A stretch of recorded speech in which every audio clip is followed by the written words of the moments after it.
I'm Dan. And I'm Alex.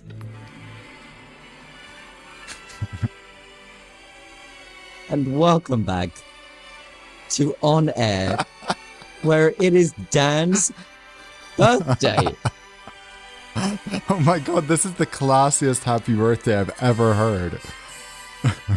Would you expect anything less? No, this is very British Happy Airways, actually. Birthday, Dan. Thanks, I'm finally as old as you. There we go. Well, thank you to that beautiful orchestra for putting that together live for us on the podcast. I wish okay, guys, you can leave now.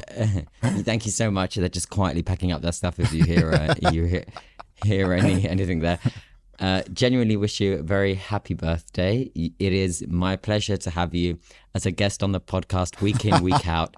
You show up with enthusiasm and with insight and a different take on everything, and there is nobody else I would rather do this with. So happy birthday. Thank you. I feel like that was half a roast, which is how it should be. A quote-unquote different take on everything. Yeah. Not a good take. Different. To be interpreted however you wish to interpret it. But so the big, I mean, how old are you today, Dan, for the benefit of the listeners? So I'm 27 today. The big 27. God, I remember being 27. Those were the days. Yeah. I don't know about you, but I'm mentally already preparing for 30 just because I know like I'm going to start getting anxiety. So I'm already like, I'm basically 30. Oh, don't do this, please. Everyone in the listener base above 40 is going to be rolling their eyes hard right now at you saying, you being all Gen Z and saying, I'm going to get anxiety about turning 30.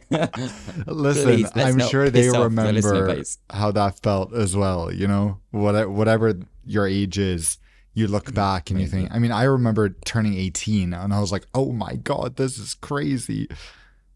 Don't you? Yeah. I mean, I don't know. I don't think I remember thinking, okay, well, you know, the tweets when I was on TV about how this guy's so young. I was like, every year I kept thinking those tweets are becoming less and less valid. Yeah.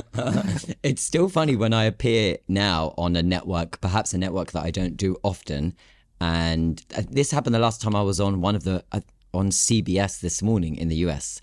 And it was a United story. This was about a year ago. Mm-hmm. Somebody tweeted after saying like, he's so young, like at CBS. And it was the exact moment that I was on. I was thinking, well, you know, you didn't only tuning in now when I was 27. I'll take it because I was on this very network over 10 years ago. Yeah. So, over 10 years ago. Yeah. It's funny because I feel like unless someone has gray hair, people are like, who's this young person? Like you're pulling on instead of someone who knows something, but that's not really true. Yeah. I have to say, I mean, I think for any traveler turning 18, 21, 25, like those are such significant ages for us because it's like we can stay in hotels by ourselves. We don't need, you know, we can book any hotel at 18. At 25, you can rent cars, at least most models. Like there's all those steps that are exciting until you turn 30. That's like the last rental car hurdle. And after that, I feel like it just, then there's no exciting travel related ages anymore. It's funny, isn't it? Because so when did you fly for the first ever time without an unaccompanied minor service? So when did you fly for the first time solo as a single passenger? When I was 15. What age were you? Because that's the age 15, most airlines allow, right? So I was 14. Because at that time, EasyJet were one of the few airlines that allowed a 14-year-old to travel alone. You just the difference is you couldn't take somebody younger with you. So I couldn't be with a 13-year-old and be. So I could only be alone. But trust me, the day I turned 14, out the door, straight to the airport and flying. Right. Yeah. And most people are unaware of the policy, including, dare I say, the crew. So the amount of times crew would come up to me and be like, excuse me, where's your mom? Like, where's your dad? Because I think also when I was 14, I didn't look 14. I looked about 11. So Yeah, I know. yeah, and I used to say, no, where are they? I'm like, I don't know. I think she went to the mall In or the something. kitchen. Right? Like, yeah, like, why are you asking me this question? Yeah. They're not with you. No. Well, who are you traveling with? Nobody. Well, how? I'm like, your airline allows it. So it's, that happened a lot. And I can imagine, It I didn't know you happen flew a for lot me. unaccompanied minor, Yeah. but you were tall always. I know. feel I like was you came always, out the womb people always tall. thought I was older. So it wasn't like Yeah. that type of problem. But yeah, I remember even now, people, who are in their 20s, any age, some people will be like, oh, I'd never dare to fly alone. And then like, I remember It's as a funny, isn't it? 15-year-old just being like, man, I'm cool. Like I fly several times a year, long haul, all alone, no problem.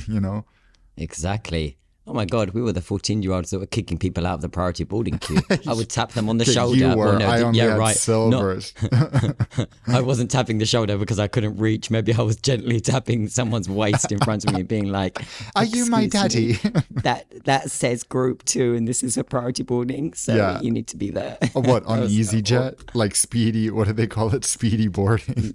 Yeah, because I think back then when I was a kid, you used to have speedy boarding, then priority boarding, and then 1, 2, 3, 4. They used to give Yeah. Delta a run for that money. Yeah. And then they simplified it, and then of course well, the opposite happened. Yeah. In the United States of A. Yeah, I used to have, my highest status was Continental Silver, which was Star Alliance. Well, when they joined Star Alliance as United, when they merged, that was Star Alliance Silver. So it doesn't get you like a ton of benefits.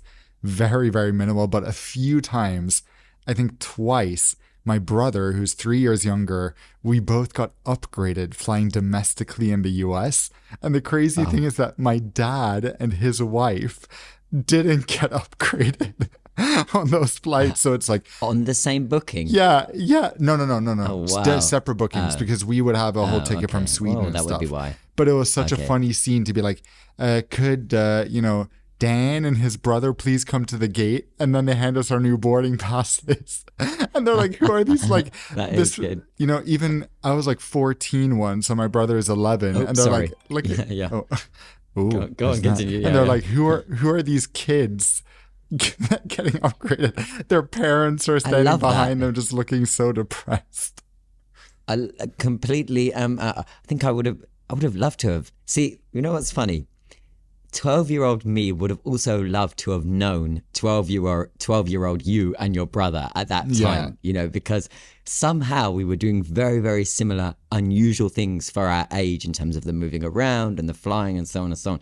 Yet, I didn't know anyone that I knew. Forums. I never used to create an account on those websites. I just used to read. So it's funny. I never participated. I would only read about, they'd be discussing, Air Force One is going to come to Stansted at this time, or, the new runway is going to open at Malaga, or in Singapore, they've announced these huge plans for a new Changi. And then, all this stuff comes to life over 5, 10, 15 years. So yeah, it's funny the conversations we could have had even back then.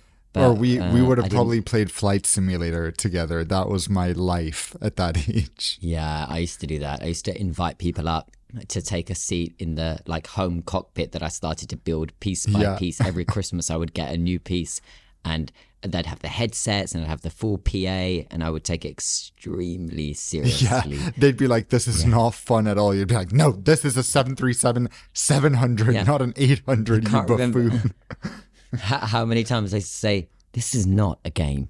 Okay. I'm like looking at my 6-year-old cousin who thinks he's coming to play a game. I'm like, you're in the wrong place. Okay. This is serious stuff. If we crash, we there have are weather lives at ahead. stake. Seriously, this is ridiculous. Ridiculous. But anyway, happy birthday. Good for us to reflect on the younger years. Many Thank happy returns. you. I think Thank I you speak so on much. behalf of the listeners also when I give you those birthday wishes. I'm sure we'll be flooded with them now. How have you been? Where have you been this week? We've both been traveling. Yeah, no, I haven't traveled this week. I've just been taking it easy, chilling. But okay, first of all, let's just talk about the kind of viral photos you posted on Twitter where I got such major FOMO from wait, your... we'll come to it. Okay. We'll come to it because I want to do it in order. Because there's also a little British Airways birthday gift to you that they have given to me. Huh? And they executed A10 for on me. my next BA flight. No. Something far better for you. It was A10 on my flight. Oh. So last week, okay, at the last minute, I was going to Paris for the Champions League semi-final, right, which was between Paris Saint-Germain and Dortmund. So in the UK, because I remember I was in London for the conference, in the UK, there were rail strikes everywhere. Impossible. It's just become part of the culture there in the UK now. It's like you have a conversation with someone and they say, oh no, I'm not going into work on Tuesday because there's a rail strike, not going on Thursday either, but perhaps we can do Friday. And it's like there's not even outrage anymore. It's just become the norm. Anyway, so it was impossible to reach St. Pancras and they don't allow on replacements and blah, blah, blah. Long story short, where I thought I was going to take the train from London to Paris, I ended up flying. So there was wide open availability for 3 seats on both sectors from London to Paris with BA, which is great. It doesn't require barely any Avios. It's literally loose change in terms of the Avios required compared to... No, loose change in terms of the Avios required compared to most of their routes. Yeah. This is like the smallest, shortest sectors. So that's why it's really nicely priced in terms of the number of Avios you need. So go to Terminal 5. Luckily, it was a breeze. Check in at the first wing because of One Ward Emerald. Nice Greek lady checking me in a minute. And then straight into galleries first. But before I go into galleries first, she says to me, and just so you know, she circles the boarding pass. It's going to be gate A8. She goes, it's a little bit of a walk from the galleries first. And I said, oh, please, I said, anything except A10 and also B and C, I consider to be on my doorstep. And she laughed, ha ha ha. And it was all very suave and lovely. Okay, so we go into galleries first and we're chilling on the upstairs balcony area because it's so airy. I mean, it's needed. Those lounges, especially because the weather now in the UK has got really good, right? Those lounges in the middle of the day, because it was around 1 p.m. when the sun is shining into Terminal 5, are saunas. You can just smell the after effects of international global transit travel, right? So it was kind of like, anyway, galleries first wasn't too bad. Upstairs, I went just to check it out. The galleries club above for business class. Oh my word, that was heaving. Overflowing and bacon rolls everywhere. And anyway. You went up there and went, oh, the ghetto. And went straight back down. No. I went up there, I did 1 lap and then I was like, goodness, I can't breathe. Because it was just too busy. So anyway, I went down into galleries first, sat on the balcony, and I'm looking at the screen, of course, because the flight's only to Paris. I didn't go 2 hours before. It was literally like an hour and 10 before. Looking at the screen and it says, new gate, please wait. It's flashing for Paris. And I was like, oh, okay, maybe, change of aircraft or something. So I'm looking on flight radar, the aircraft is supposed to operate. And then it just goes to please wait. And then all the destinations beneath, Lisbon, Madrid, Denver, Dallas, all their gates are now up. And now only this one is the one on the board that has nothing. It just says please wait. And then as a birthday gift from British Airways themselves to you, to me, in order to make you happy, A10, like a slap in the face, flashes up on the screen. And I was like, you have got to be joking. I guess I deserve it for all I've been manifesting it for you. And then somehow it came for me. But yeah, I was at A10, folks. And was the aircraft parked over by T3? No, this is what was even more frustrating is unfortunately, I like to get on last, right? So I then said to the family, right, we can't get on last because it's A10 and I want to go on the bus with business class so that we can, get on quickly and whatever, and also cabin bag space and whatever. And our seats were in Club Europe anyway. It was the 3rd row of Club. So we got down and then they're like shouting aggressively, like kicking people out of the queue, like, I said group 1. Like there's an innocent family in group 2 who are trying to board. And then they're looking and they're like, group one. And everyone's like just looking down at the floor, like, they don't. And then So I was like, excuse me, going around them. And he was like, sir, I was like, yes, relax. Just flashed him. Okay. So we boarded. Get onto the bus, packed bus, because apparently everyone's group one. Packed bus full of Americans because it's that time where they've all landed and then they're like waiting for the connection to Paris. They're all in transit. They close the bus doors. Temperature starts increasing a little more. And a little more. And then you just hear the driver say, oh yeah, we've had word not to go yet. He says to another guy on the ground. So he gets out and walks off. But meanwhile, he's closed us in. So it's like, why? Why do they do this? So the temperature's increasing. Then someone started to cough. I put on a mask. Right? Yeah. I'm like, well, you're holding us in this incubator. Anyway, yeah. The longest 10 minutes ever. And then we go to the aircraft, which is one stand away from a jet bridge gate. So if the jet bridge gates ended, like I can't tell who could have walked. If the jet bridge gates ended, I can't remember what number it is on the front side of T5, that side that it ends. But literally, the next aircraft to not be connected to jet bridge because it's officially a remote stand, even though it's right there at the terminal. That was our aircraft. So we were on the bus. And then boarding and then taxiing for double what the flight time was. Yeah. As is common, because the flight time was literally like 37 minutes. Yeah, well, lucky you didn't have to take the 15-minute bus ride over to T3 in addition to all that. I know. Next time, British Airways didn't want to go all out on your birthday, did they? So for 30, they'll do it. Yeah, maybe. So anyway, nice, easy, quick flight to Paris straight out, and then watched the game, and then had a couple of days in Paris, and then flew back to London, and then on my journey to the Middle East, which I think made you incredibly jealous. Okay, incredibly jealous. Right, you can take over. Go on. What were you going to say? Well, I just saw on your Twitter, because I saw some people posting like that I follow on their stories. They saw Northern Lights in Europe. I mean, I guess a lot of people listening, a lot of you guys will know this too, but I was like, that's so weird. I don't know like what time of day that was, how they saw it, but I'm sure many people didn't see it.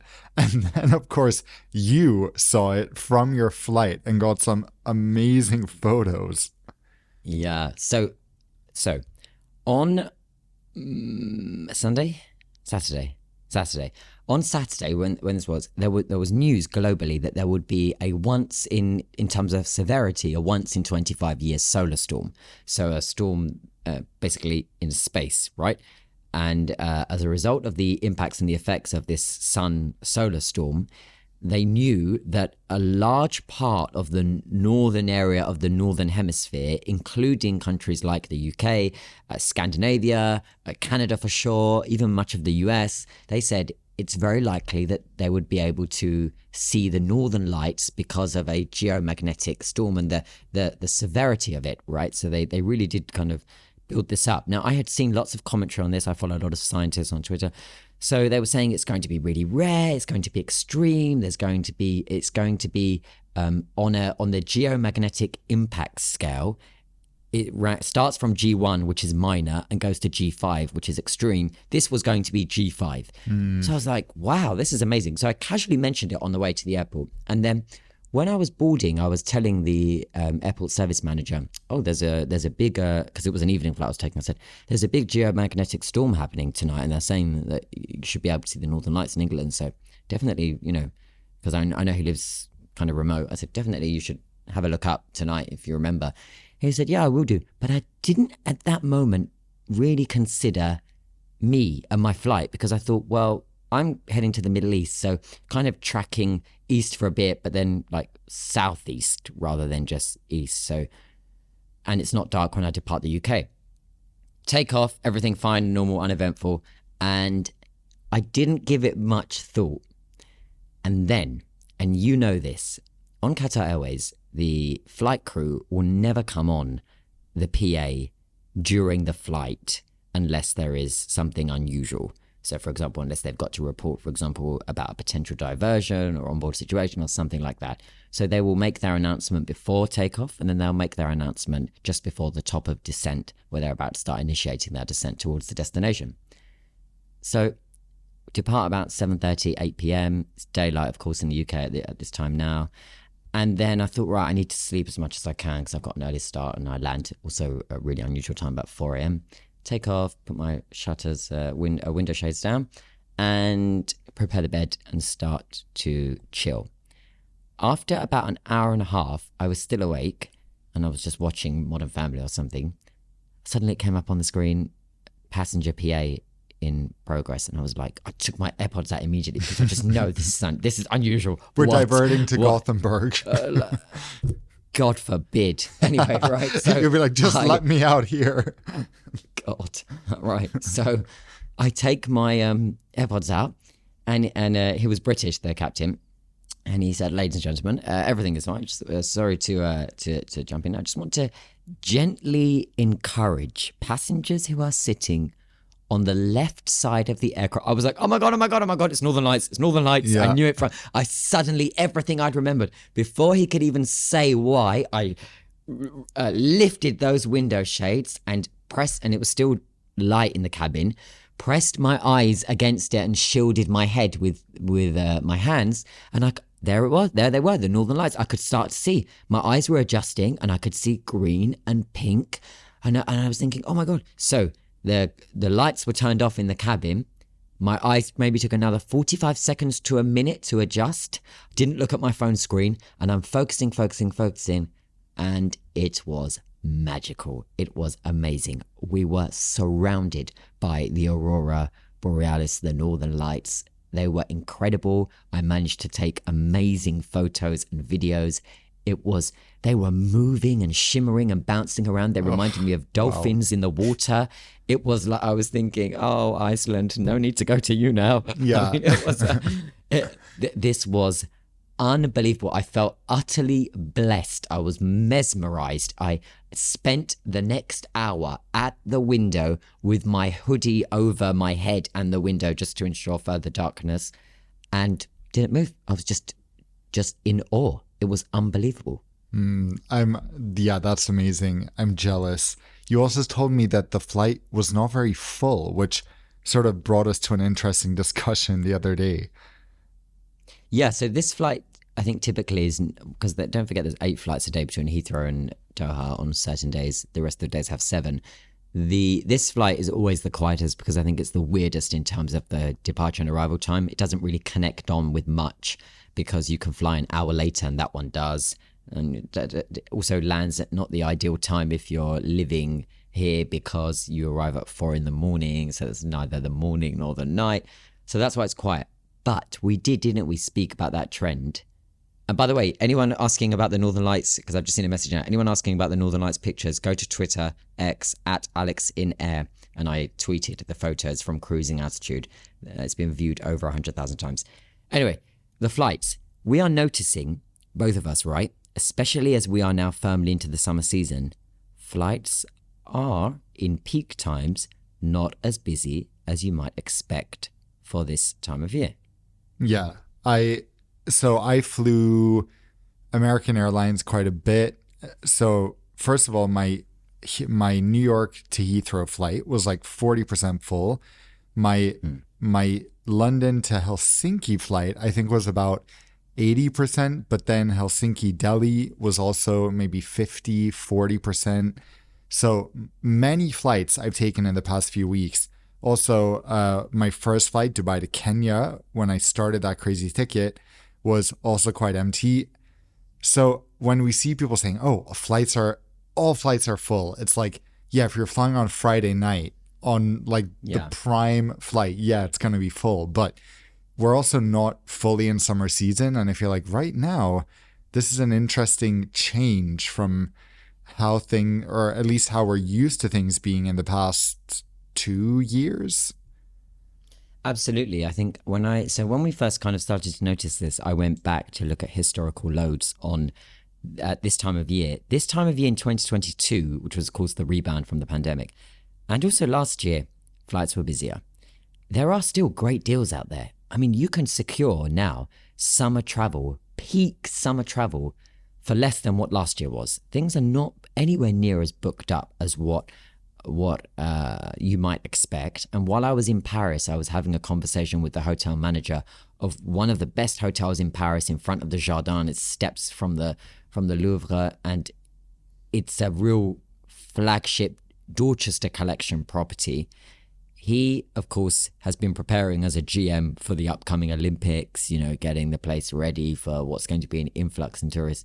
He said to me, he was like, well, we're ready, but he said, I don't know, things are quiet. He said, when I look forward to the bookings that we have for July and August, for example, he said, at this point in time, compared to last year, at this day, we had more bookings already confirmed out and paid for July and August than we have this year. And he said, and this year we have the Olympics. He said, I worry that the reverse effect is happening where people avoid. Could be. But I heard that I think they were pretty full this past week, right? Because someone else will make another appearance on the podcast. Taylor Swift was in Paris. Oh, God. No, I heard that. Somebody messaged me this saying. I heard that 5 times more Americans are going to Paris for Taylor Swift than for the Olympics. What? So when I was there, was Taylor Swift there? Yes. I honestly didn't see any evidence of that. Paris was just usual. It wasn't. I mean, I saw some American girls that in my head when I walked past them, I was like, oh, Swifties. Yeah. It just looked like they were. Yeah. But I didn't know. And then only when I left, someone messaged me saying, you're sick. I said, excuse me? Yeah. And he said to me, you went to Paris and you didn't even go to Taylor Swift. You went to a football game. That is sick. Well, I'm not a fan of Ms. Swift, okay? So not a fan. You dislike her, or you just are not?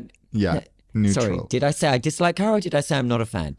Okay, like when someone says not a fan, I interpret it as you don't like someone, versus like I'm neutral is opinion. I'm neutral, also on the side of I don't quite understand the obsession, but I'm scared to say it on a podcast. Okay, and that's the last episode of On Air. Oh, shush. Maybe your last appearance as my guest. Coming up next week, Taylor Swift. So, elsewhere in the wonderful world of aviation, we've had some news about what is happening with the A321XLR, which is the upcoming extra long-range variant of the A321, which is an Airbus aircraft that's single aisle. So if you're imagining it in your head, it's 3-3 in economy configuration.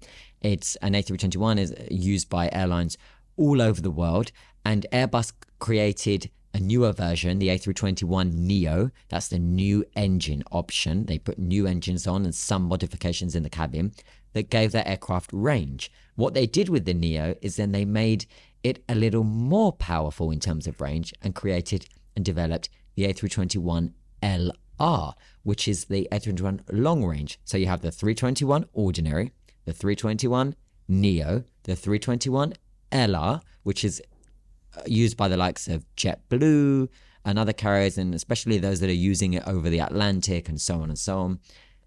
And soon we will have the A321 XLR, the extra long range variant of what already is a family of aircraft that have had development after development.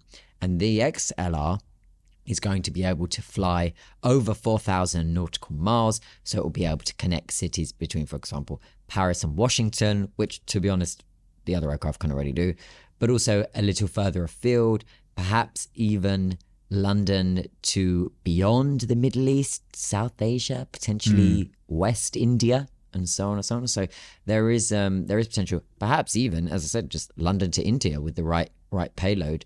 So it's definitely an aircraft that's going to unlock accessibility for airlines. As a passenger, what do you think? Are you lining up to fly a 321 XLR when it debuts? Yeah, we've spoken about this before, how I love the idea of this aircraft. I love, being able to unlock new city pairs. Like if Iberia could use it and launch flights to, I don't know, Philadelphia or somewhere they don't fly right now that, they could at least have connectivity there. But I do not like it whatsoever when most airlines are using it, how they're using it, and they're not using it for the intended purpose, which is so sad to see. When I saw Iberia is going to put this plane. The plan is to put it on Madrid to Boston and Washington, D.C. I'm like, we can already do that. Yeah, they're already flying there with an A330. So all around, this is a downgrade. There's nothing good about this besides possibly more better economics and better fuel efficiency for Iberia. But for everyone else, it's a lose-lose, and it's not what this plane was made for.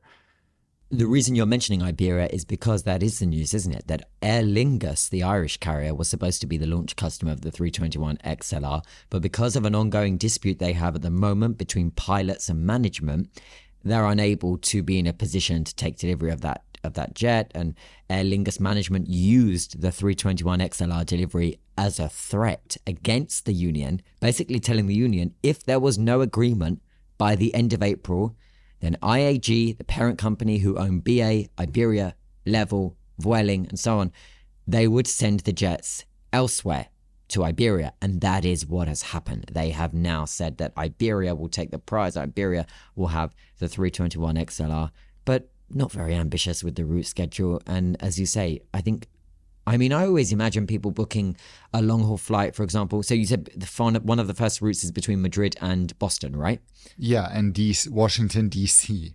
Yeah, which a normal A321neo could do at the moment. I mean, never mind a 321 LR, but also an XLR. Maybe, right? No, a 321neo, 100% it's able to do it. Really? Wow. Yeah. Yeah, there are many route-proving flights. There's many examples where airlines have used 321neo as if it were an LR and have been able to easily cross the Atlantic in both directions. I remember Primera, the little Nordic airline that couldn't when they were about, they used the 321neo on a route that basically proved that aircraft could fly much further than they had anticipated. It was connecting Europe with the US, but anyway, it was so many nautical miles that actually it was saying, well, do we really need the bigger variant? But yeah, I imagine most people would board that aircraft when Iberia take it, and their first impression is, huh? This is a long-haul flight. Like, is this the Iberia plane that we take to Bilbao? You're telling me I'm spending 9 hours on this? Well, you are, but I'm not. So. Neither am I anymore. Yeah, I think this is one to avoid, regardless of how good the seats are. Just the nature of the aircraft, the small galleys, makes it so that service just takes a long time. I discussed this with some people in Toronto a couple of weeks back at the summit. We had like a whole conversation about narrowbody on transatlantic, and everyone's consensus was, even in business, even if the seat is amazing, it's just too small to function well for the level of service needed for such a long flight. So yes, it's amazing if you can fly direct from Gothenburg to New York on it. Thank you. I'm glad, we had that opportunity for one summer, but now SAS is just putting that aircraft. One summer. Everybody makes mistakes, Dan, even SAS. And now they're putting it on Copenhagen JFK, which is like, okay, from their biggest hub to the biggest tourist destination in the US. How is that the intended use? Yeah, it's an unusual one. I mean, as I say, I just think the public perception is nowhere near in line what the Airbus sales guy get excited about. And I think the reason they get excited about it is, of course, because of the economics that it's able to provide the airlines. Hey, did you see what's happening with Korean Air selling their Boeing 747s to develop new US Air Force Doomsday Planes? Yeah, I did. Speaking of the other end of the aircraft spectrum, A321neo on a 9-hour flight versus 747-8 Doomsday. When I saw this, so the news is that Korean Air has a fleet of, is it 8 or 9 747-8s? I think it's 9. Yes. And they are selling 5 of them, right? Yeah. So 5 of the 747-8s are being sold. It's for around $680 million US, which is about $135 million per aircraft. Not a bad deal. Not at all. And leaving Korean Air to go to the US Air Force, where work will be completed by 2036, so quite a while, to make these aircraft into what they call the Doomsday Fleet, which is basically these aircraft are developed to survive everything, including a nuclear attack, and give leaders basically the president, that operational command center in the air. So these are going to be a fleet, in simple terms, of Air Force Ones, right? Well, yeah, it's slightly different. I think it's even more, it has some different specifications. It's been a while since I read in depth about the different US government planes, but for me, this was just incredibly sad news to see because Korean Air is one of just 3 airlines flying the 747-8 commercially, in addition to Air China and Lufthansa. Of course, Korean Air will be keeping 4, which leaves the question, what's the logic of that? That's uneconomical. It's inefficient in terms of, the number of routes they'll be able to operate. And the cabins on these aircraft are beautiful. They're still, years later, state of the art in every cabin on board. It's a great ride. And yeah, it's really a shame to see them getting rid of this ahead of their merger with Asiana, which they are hoping will, come along pretty soon in the next year or so, I think. Yeah, they say they have some challenges ahead. I mean, boy, do they have challenges ahead. And they're all feeling a little bit about overcoming those challenges. When I was in Korea, I met briefly with the Minister of Transport for South Korea, and we spoke of the Asiana and Korean Air merger.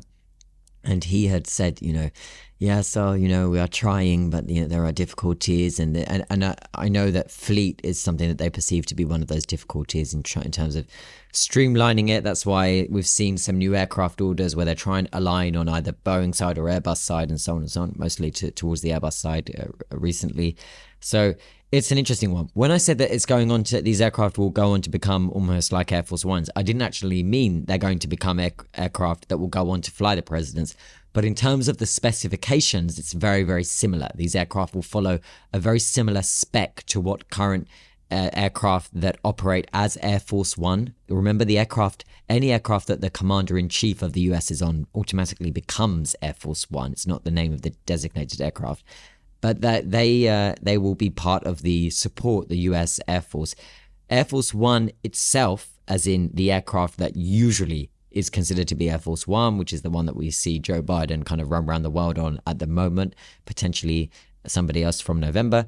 That aircraft is due for a nice glow up, a bit of an upgrade, with new ones coming from Boeing. Not in the not too distant future, but Boeing suffered immense financial losses with all the chaotic decision making about the future Air Force One fleet from the Trump administration. I remember when Trump was finally out, Boeing had to admit the tens of millions that had been wasted in Trump's plans for this and that Boeing have ditched. Now, is it risky that they ditched it and they kind of treated it as case closed? He's out, he's gone, Mar-a-Lago, we're not going to see him again. And then, it's like, little did they know. If he's back in November, what happens to that? Is he going to resurrect the whole thing and Boeing are going to have to swallow up greater losses? It's a question I don't think people are asking. I want to know the answer. It would be interesting, especially given how much Trump has been criticizing Boeing. It's like, would he order an A380? Definitely not. But I feel like he would threaten them with that just for giggles. Yeah. In the Middle East, the Saudi newcomer, of course, we had Tony Douglas, the CEO of Riyadh Air, on the podcast. Riyadh Air, which is set to take its first flight. This is the airline that doesn't exist yet, only on paper. But they have a whole bunch of staff now, and they are preparing for a 2025 launch. So we are around a year away. They have been teasing that they will be revealing an aircraft order very soon. Now, they did that this time last year and nothing came to fruition. There wasn't anything through the winter and nothing was announced. But it seems, well, from what I have heard, and just keep this between us all on the podcast, that order has been finalized. The Riyadh Air single aisle, so short haul aircraft order, is done and dusted, and they have shaken hands. Now, when are we going to hear about this? I would point to the fact that typically aircraft orders start to slow down in May and June because they save them up for big, glossy attention-y announcements at the upcoming air show, be it Farnborough or Paris. This year is a Farnborough year. It's happening in late July. So I would put it on the record here on the podcast that I think we will see a sizable Riyadh Air order announced at this year's Farnborough Air Show 2024. Yeah, but weren't people already sort of connecting the strings here, because there was an undisclosed order for 51 A321neos in April, so last month. Isn't this what people are saying is actually the Riyadh Air order, or are we not discussing that? It could be, but I haven't, from my side, I haven't seen intel that suggests that it is exactly that one in the order book. And also, there are ways in which that airlines, for example, like Riyadh Air, are able to place an order without it ending up in the order book. So it would be naive to think that if Riyadh Air's deal is done and dusted, then for sure it's already in the Airbus order and deliveries books and on the spreadsheet, and it's just marked as undisclosed. There are ways in which they can come to that agreement before, and then it's firmed up as a firm order or a purchase agreement or so on at the air show, announced for the first time and so on. So just because it's done behind closed doors. So that's why I'm on the side that I don't think it's the 51 that have been placed in the order spreadsheet as undisclosed. Could be, but they wouldn't need to do that. And history has shown us that many airlines announce blockbuster deals that have been in the works for months and months and months, that they agreed months prior, never showed up anywhere until the day they announced at the air show. That will be interesting to see. I mean, they're joining a region where airlines are doing very well. We're recording on Monday, guys. So just today, Emirates has announced their latest financial results for financial year 2023-2024. They have the biggest profit in their history. It's $4.7 billion with a 14.2% margin. Pretty incredible. Load factor of almost 80%. But I think it's pretty obvious just looking at Emirates prices. They are charging insane amounts, way more than most of their Gulf competitors for many flights. So they seem to be able to command a revenue premium globally in the region, and apparently it reflects on their balance sheet since they are doing very well. Yeah, 310 aircraft on order. They now fly to 151 destinations, which that's less than, for example, Qatar Airways, their main global competitor. But of course, they're in a different situation. They do have more aircraft in the fleet with more on order. And it's kind of this kind of jockeying for position always in the Gulf, isn't it? You have a strong year for one and then a stronger year for the other, and so on and so on. So definitely interesting. What I really liked was the announcement that the big retrofit cabin interior program that's about to be underway to ensure some consistency across Emirates. That's good news for consumers. So I have a couple questions here from Charles. The first question is, when is Alex starting his own YouTube channel? Well, Charles, I'm delighted to tell you on an announcement on his birthday, Dan, that I will be launching. No, I'm not. Nonstop Alex. I wouldn't do that to Dan on his birthday. I couldn't launch a campaign. Good luck. That's all I have to say. Wow. Okay. Well, I wasn't thinking about launching, but that kind of attitude is pushing me towards doing it. So. Listen, I'm gonna the best camera crew. They're so beautiful. The camera crew. They're gonna follow me around the world. YouTube. I'm not. The second question. Okay. That's enough.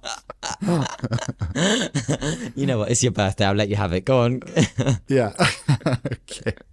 The next question is: I'm flying United back to back in July for a ridiculous trip that involves 3 10-hour plus flights. Whoa. I just wanted to ask if you guys would adjust to the time zone of the place you were if you were only there for 4 to 5 days, and how would we handle flying long haul back to back? What do you think? My advice, if it's short like that, is sleep when you're tired. Try to avoid sleeping when you get there in the day. Only sleep at night, and then just go for it like that. Maybe sleep as much as you can on the flights, basically, because there's no point trying to adjust because you're not there for long enough to adjust. So sleep as much as you can on the flights, but when you are there, just do not sleep in the day. Fight it, and then you'll be all right. Yeah. Yeah, my advice, I agree, sleep as much as possible on the flights.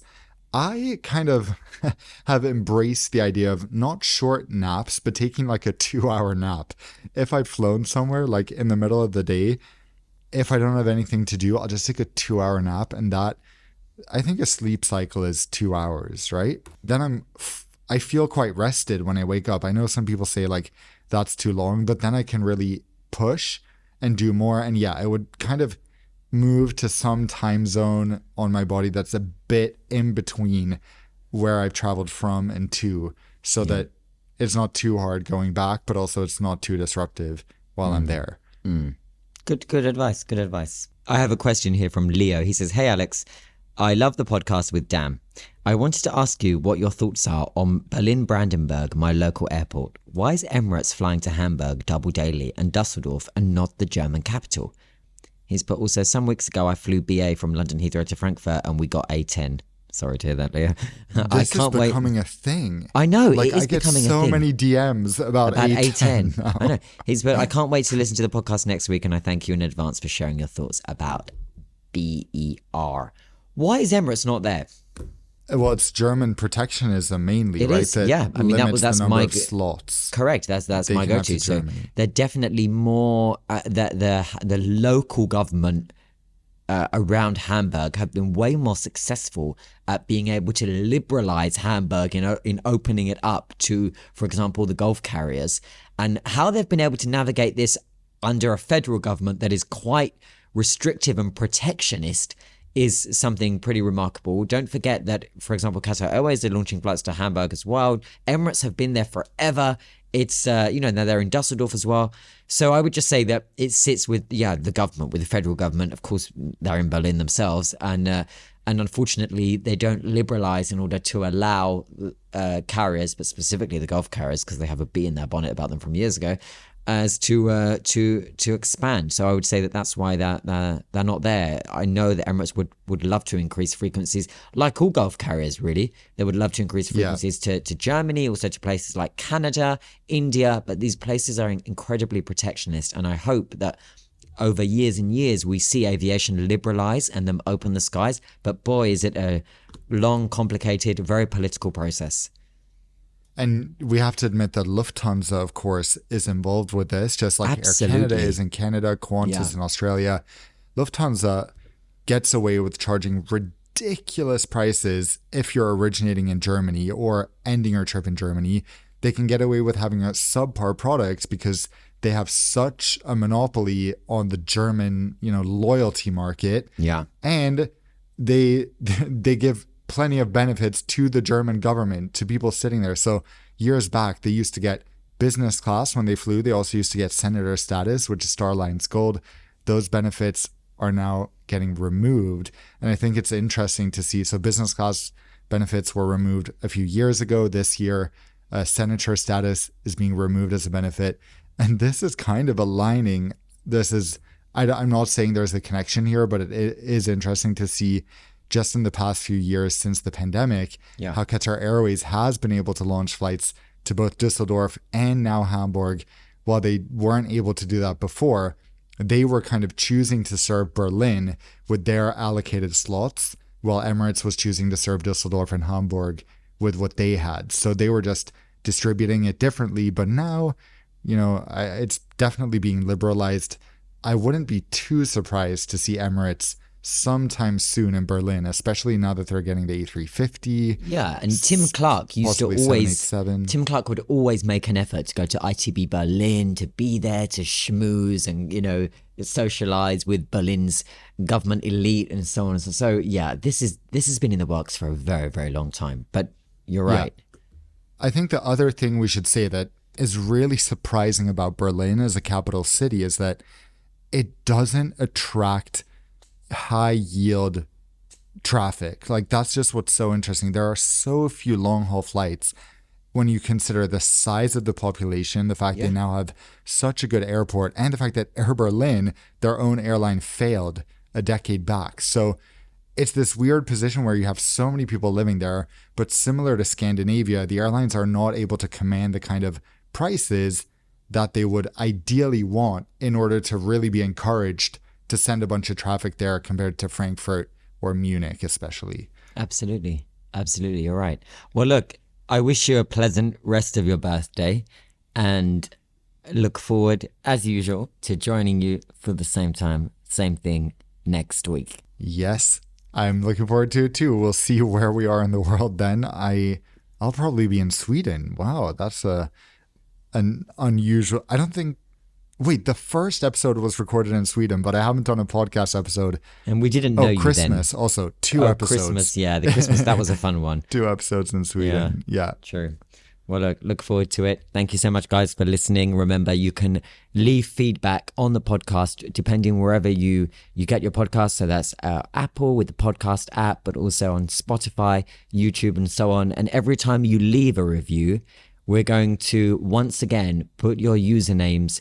If you send us a screenshot of evidence of it, put your usernames into that Excel spreadsheet, and then we've got some cool gifts up for grabs. Once again, we'll give you more details of that over the coming episodes. It also helps others discover and find the podcast, and we love receiving messages saying that people have only just discovered the podcast over the last 2 weeks, and they've got plenty to catch up with. Hey, what about those guys who have got 3 lots of 10-hour flights? If they're not regular listeners, they have a whole archive to listen to, which is very true.